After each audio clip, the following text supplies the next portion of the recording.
Hey everybody, it's Ann Emery. In this tutorial, I'm going to show you how to analyze a log with pivot tables. A log is a special type of spreadsheet where entries are organized by date. So you have one entry not just per person, like a demographic spreadsheet, or one entry per ID number, but you have one entry per time period, per event, per occurrence.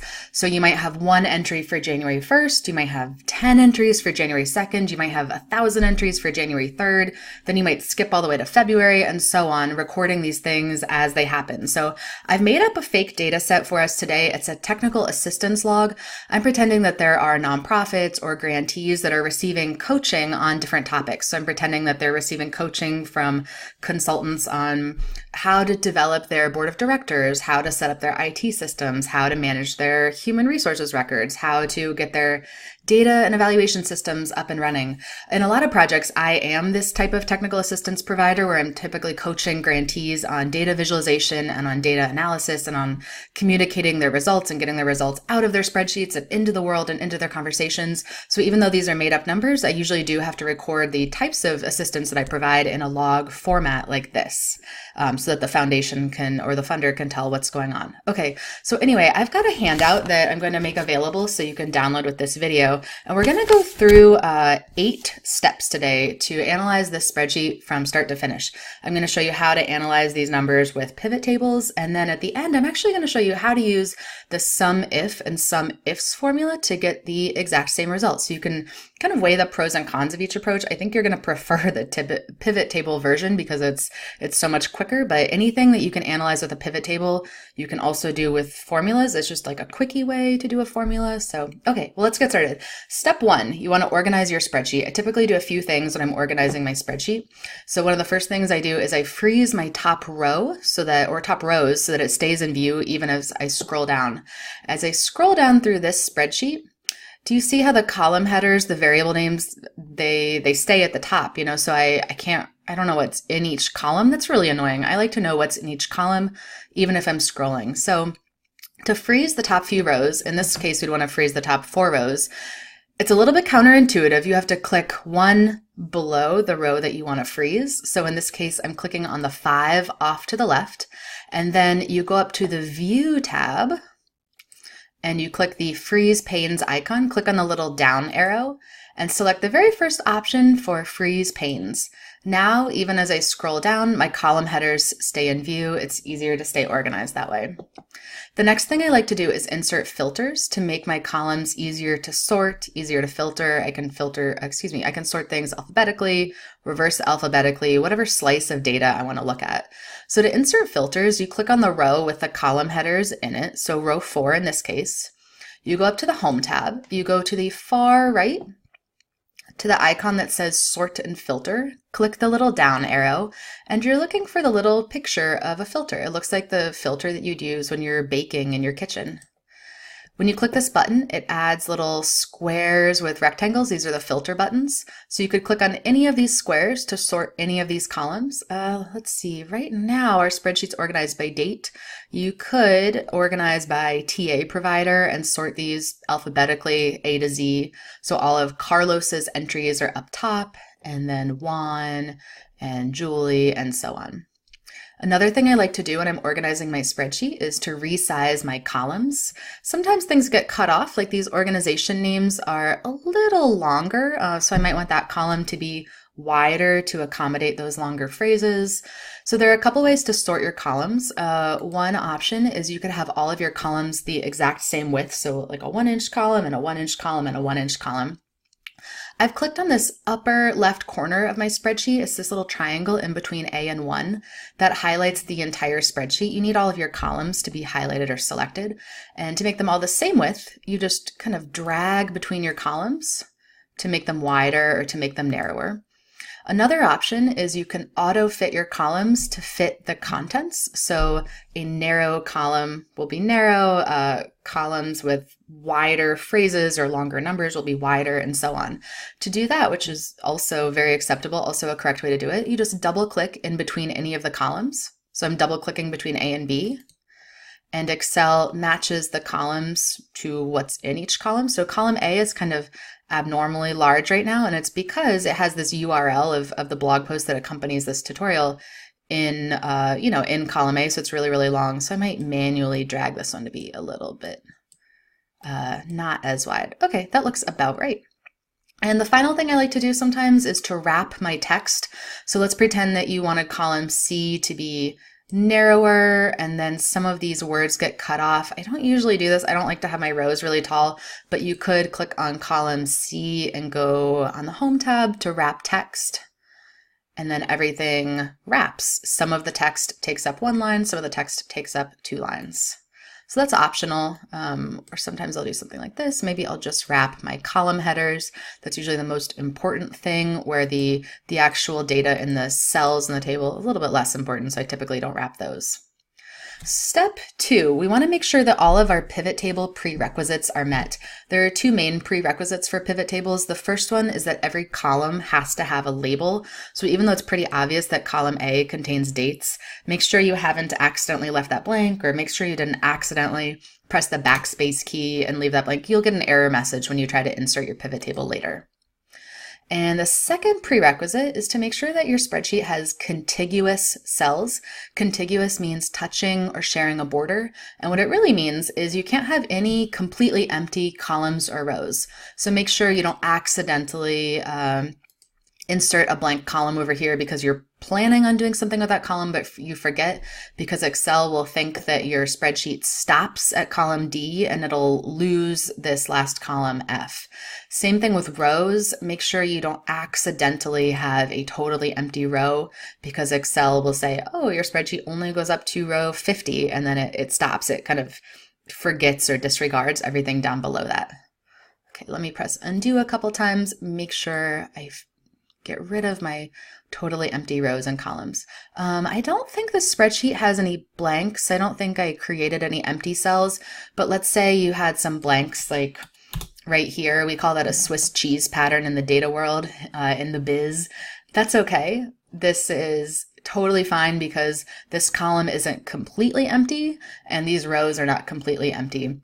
And this is normal. Your spreadsheet is probably going to look like this. I'm going to put some little Swiss cheese holes in it. That's unfortunate, but that's what real world spreadsheets look like. Okay. Step 3, we're going to insert a pivot table. So to insert a brand new pivot table, you want to click on the upper left corner of your table, not in cell A1. Sometimes I hear tutorials saying, click on A1, click on A1. If your spreadsheet starts in A1, like if date instead of being an A4 was an A1, that'd be correct, but it's really this upper left anchor cell of your spreadsheet that you care about. Then go up to the Insert tab and click on the pivot table icon. You get kind of a scary pop-up window. You get to pretty much ignore it. It's just asking you to select a table or range of data. We already did that when we clicked on cell A4. Excel searched across and then it searched down to find the data, and it's encircled our spreadsheet right there. And then it says choose where you want the pivot table to be placed. 9 times out of 10, I go with this default setting that says new spreadsheet. It's going to open up in a brand new sheet at the bottom of our file. If you're creating like a dashboard or a repetitive report that you need to churn out, every month, like a January report, February report, that's when I see people use existing worksheet because they want to have lots of pivot tables all kind of arranged together in a collage on the same sheet. But most of the time, you're going to go with new worksheet. So you usually don't have to change anything at all in this pop-up menu. You just kind of ignore it and press OK. Here's our brand new sheet. It has a very unhelpful name. It's called Sheet 2. So I'm going to rename that. I'm just right-clicking on Sheet 2. I go to rename, and I'm going to call that Pivot. So I've got my data in one sheet, my pivot table in the next sheet. And I like to drag my sheets in the order that I'm doing my analysis. So I like to have the data first, and then my pivot table, and then a little bit later I might put some tables of tabulated numbers, and then my graphs, and so on. So to reorder these, you just click on your sheet names. I'm clicking on pivot, and you see that little black triangle appear. You tell Excel where you want to place it. It needs to go over here after TA log. That's my personal preference though, but I approach every data set the exact same way. It's very methodical, it's very systematic. Then I can look at files that I created even 5 or 10 years ago, and I know exactly the way things that are organized. So I don't lose any work, I don't have to repeat any steps, I know exactly where to pick up. Okay, so our pivot table isn't there yet. I'm going to walk you through what this is all about, what it really means. So here's step 4. We're going to navigate our pivot table. This is where our table is going to show up in this funny looking icon area, illustrated area in the upper left. If you lose, you should have an area on the right where you drag and drop variables. If that disappears, all you do is you click on this table section again and it reappears. Sometimes Excel hides that from view. Okay, so let's walk through what these boxes are. In my original spreadsheet, my variables were date, TA provider, the nonprofit organization's name, the type of coaching or assistance they got, and length. And in my pivot table sheet, this top box has those exact same variable names. These are the variables I get to drag and drop and play with. Date, TA provider, organization, assistance provided, and length. And then there are these 4 boxes at the bottom that you can drag your variables into. So filters allow you to filter or zoom in on just a subset of your data. So you could filter by organization and look at just organization A or just organization B. You could filter by the type of assistance provided and look at just the HR coaching or just the IT coaching. When you drag a variable into columns, that variable is going to be listed across the top of your table. When you drag a variable into rows, that variable's options are going to be listed down the sides, so the numbers will go in the rows of your table. And then values, it's kind of the most important box because it has to be filled in, otherwise you're going to have an empty table. That's the number that gets tallied or summed or averaged to go inside the body of your table. So in a log, usually you're tallying up by minutes. In this log I want to know how much coaching was provided, by month or by person or per organization or per topic. So I'm going to go ahead and drag the length into values. I just click on it and drag it.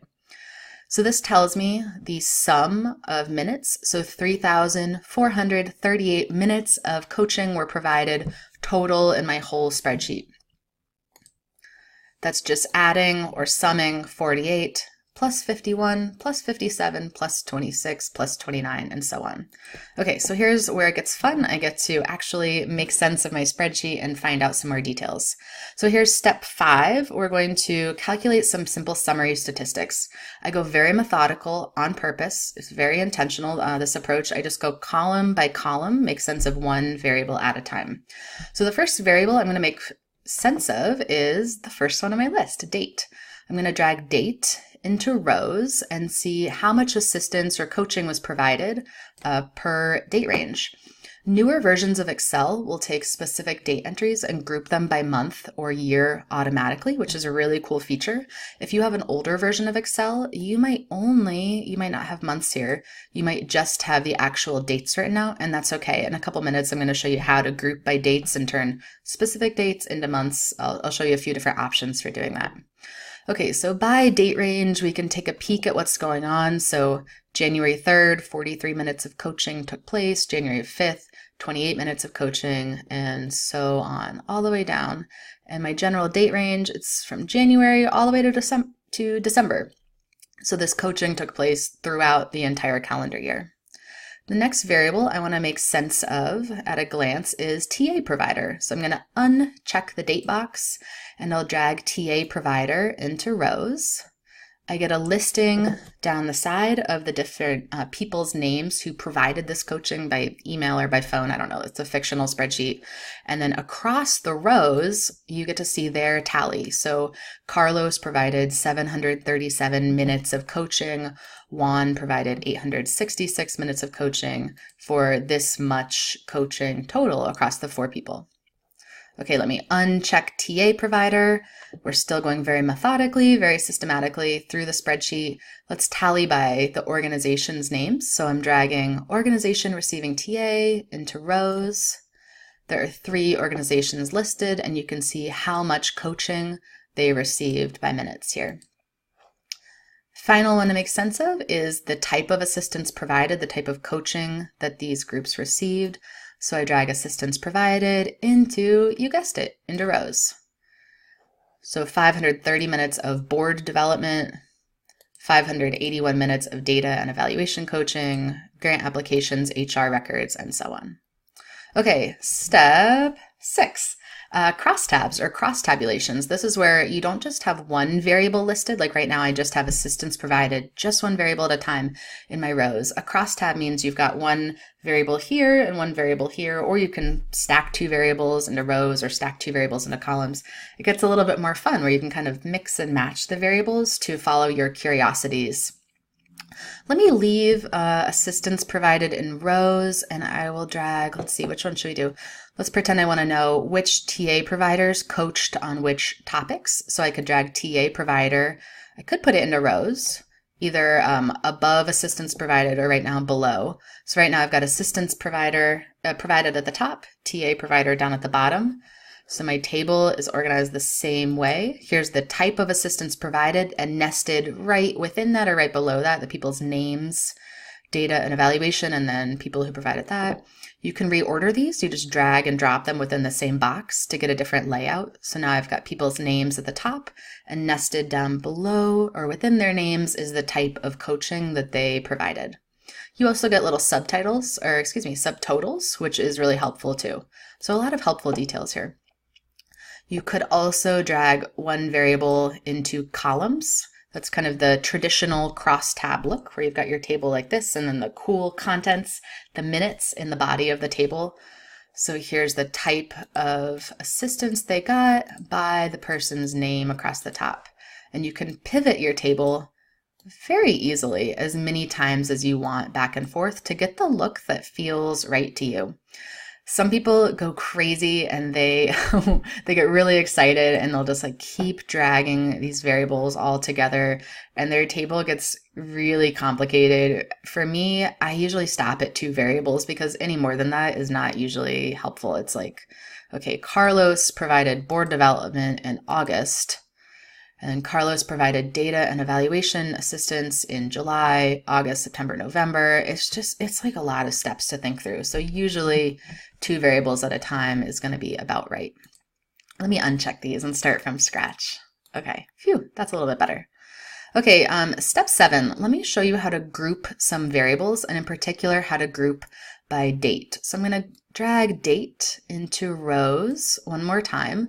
And because I'm on a newer version of Excel, I'm on Excel 2016 today, it automatically groups by months. Very, very helpful. But like I said, your version of Excel might be a little bit older, so you would not have months automatically. You would just have dates.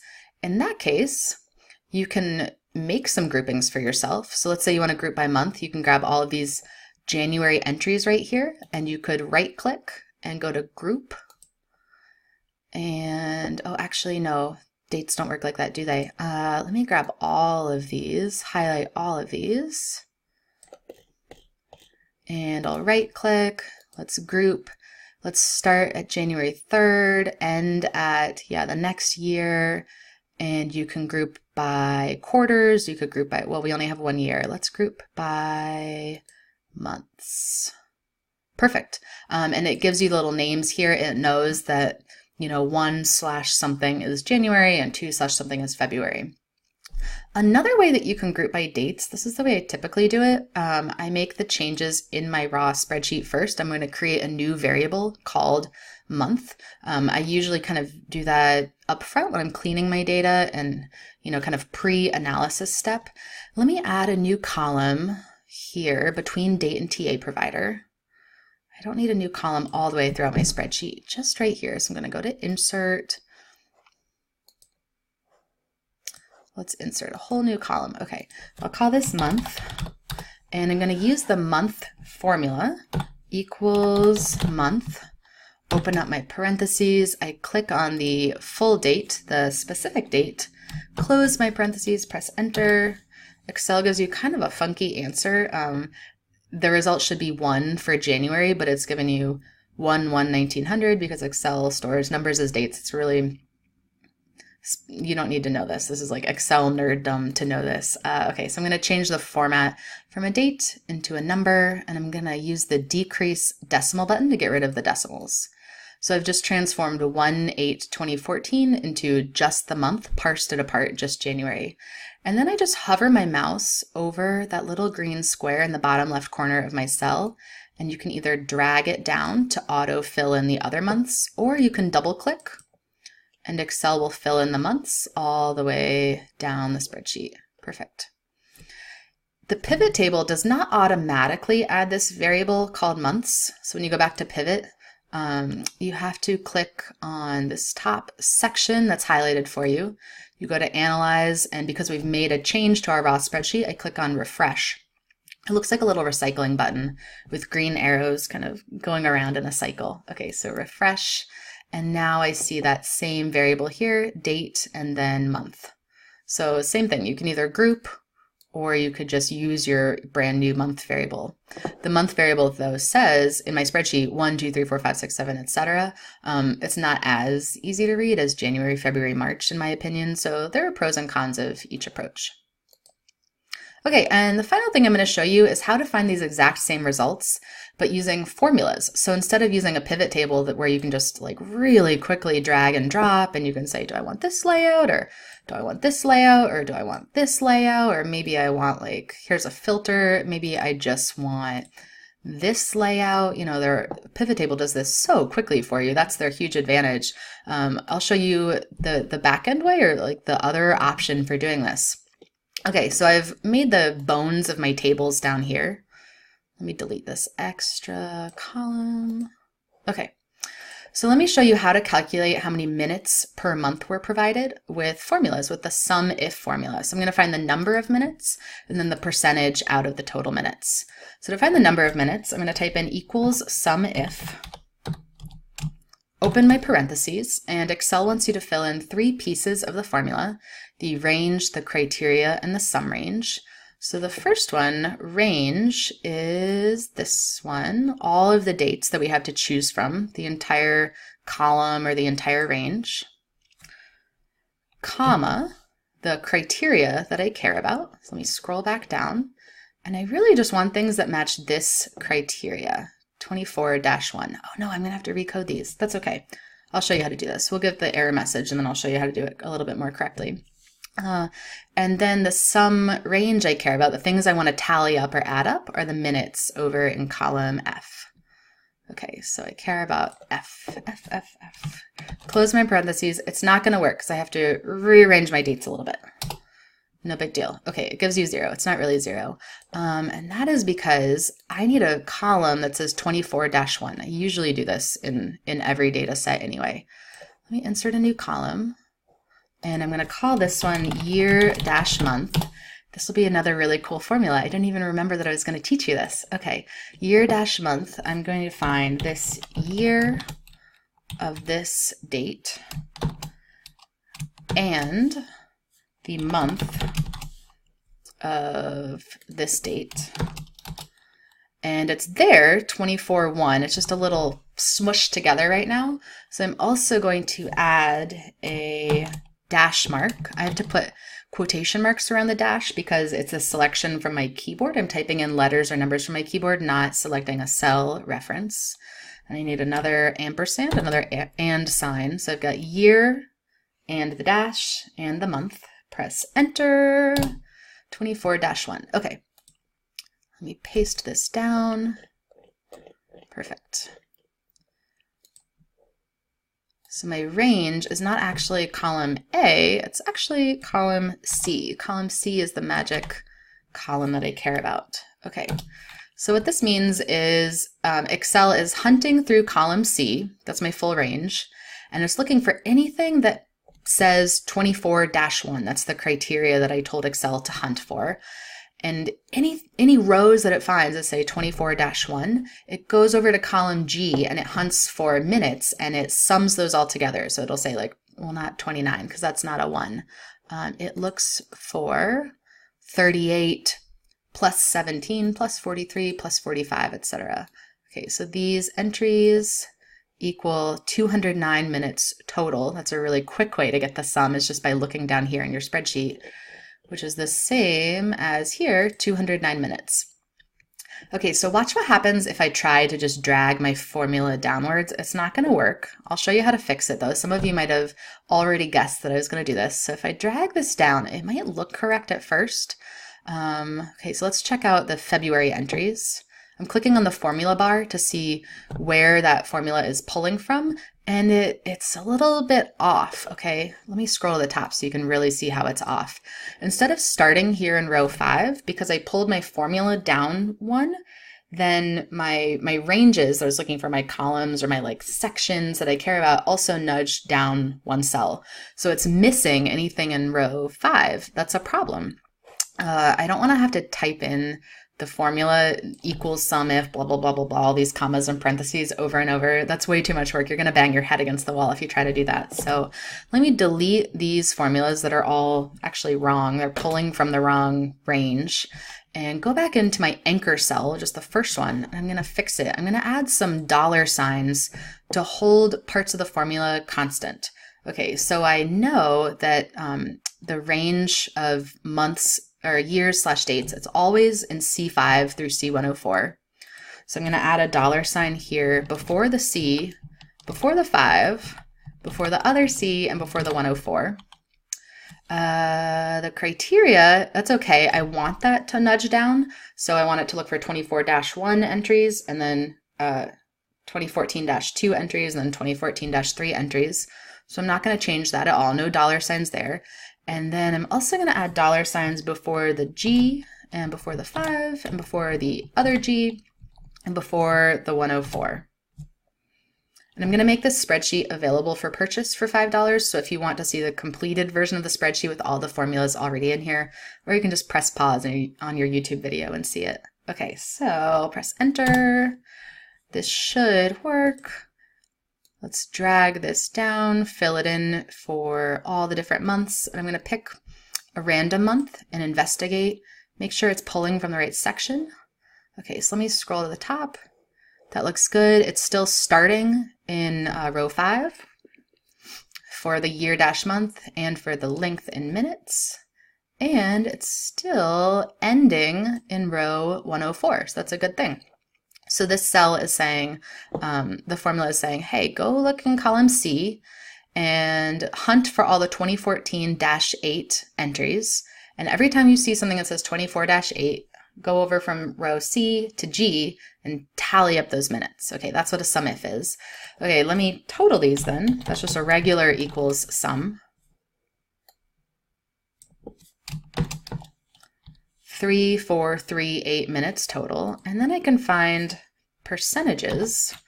So equals this numerator of minutes divided by this denominator of minutes, and my denominator is always in row 119. So I'm going to add a dollar sign just before the 119 of the denominator. Press enter. It's 0.06, so 6%. I'll change this number format from a bunch of decimals to a percentage. Drag this downward. I'm going to check one of the random percentages towards the middle of the table by clicking on the formula bar and making sure that the numerator and the denominator are pulling from the correct cells. Here's my correct numerator and here's my correct denominator that stays frozen, stays right there in row 119 where I need it. I'm also going to sum these up and they should add to 100 if all goes well. Oops. Okay, perfect. And sometimes I make these bold just to really stand out. Let me do the same thing with minutes per TA provider so you can watch another example. So minutes per TA provider would be equals sum if, let's see, the range I care about would be the column with the TA provider's names in it. So column D, this whole section. And I'm going to put a dollar sign before the D and before the 5 and before the other D and before the 104 because that is the only section in my spreadsheet that has the TA provider's names. I'll enter a comma to go to the second piece of the formula. And what's the criteria that I'm hunting for? Well, I want the people's names. I want anything that says Carlos. No dollar signs there. Comma to go to the next section of the formula. What do I want to sum by? What are the things I want to add up? This plus this plus this. It's the minutes. Column G that has the length of coaching in minutes. And I also want some dollar signs here. Dollar sign before the G and before the 5 and before the other G and before the 104. I add a parentheses at the end of my formula, press enter, cross your fingers, hope that it works. 737. Sometimes I use my filters to like add everything up and just make sure. So I'm going to filter by, or sort by Carlos, and I'll just highlight these Carlos entries. And I get 737 minutes as my sum down here, which should be the same thing that my formula got. But it's really nice to check yourself over and over because it is easy to make typos in formulas. Everybody does it. Okay, let me drag my formula down for Juan, Keisha, or Julia and Keisha, and sum it up. And now I'll find the percentages of minutes. So equals this numerator divided by this denominator in my table. I'm going to add a $sign right before the 126 because my denominator of my formula needs to always pull from that cell. Press enter, I get a decimal place, and I'm going to transform this into a percentage. So it's a little bit easier for my brain to read. Also drag this down and sum this up and cross your fingers and hope that it adds to 100. It really sometimes might add a little bit different than 100. You can add some percentages back because Excel, by hiding the decimal places, it's auto rounding these. So just so you know. Okay. Let me do the two other ones so you can really feel like an expert in these cells, in these skills. Okay, minutes per organization equals Sumif, open parentheses. The range is the column that contains the organization names, column E right here. Add some $signs all across the board before the E, before the 5, before the second E, before the 104, comma. What's the criteria that I care about? I care about anything that says heart and hands for the first one, comma, the column with the length in it, which is column G. Highlight all of column G, not the column headers at the top, just the contents. $signs across the board here, 4 $signs before the letters and before the numbers. Close your parentheses, press the enter key on your keyboard. 1,123 minutes of coaching went to heart and hands. Drag this down, sum this up, find some percentages because sometimes that's more helpful than looking at minutes is finding out proportions. This numerator divided by this denominator and a $sign before the row 132. Change the decimals to a percent. You can see how using pivot tables is a lot faster. Okay, and here's one more, equals sum if. Let's see, where are the topics? They're in column F. I usually talk aloud to myself when I'm doing this for real, even if I wasn't doing a video tutorial, just to keep myself organized. Okay, $signs before the letters, before the numbers, comma. What's the criteria that I care about is anything that contains this phrase, board development, comma, the sum range. What do I want to add up? I want to add up the minutes. $signs before the G and before the 5 and before the other G and before the 104. Close my parentheses, press enter, drag this down. Add up the total. We should get that magic 3,000 something number as a total. 3438. And percentage of minutes is this numerator divided by this denominator right there. Change it to a percent so it's easier on the eyes and drag this down, which this is the same result as doing this. 530, 581, 232. Oops, they're in a different order. Okay, well, perfect. Same result though.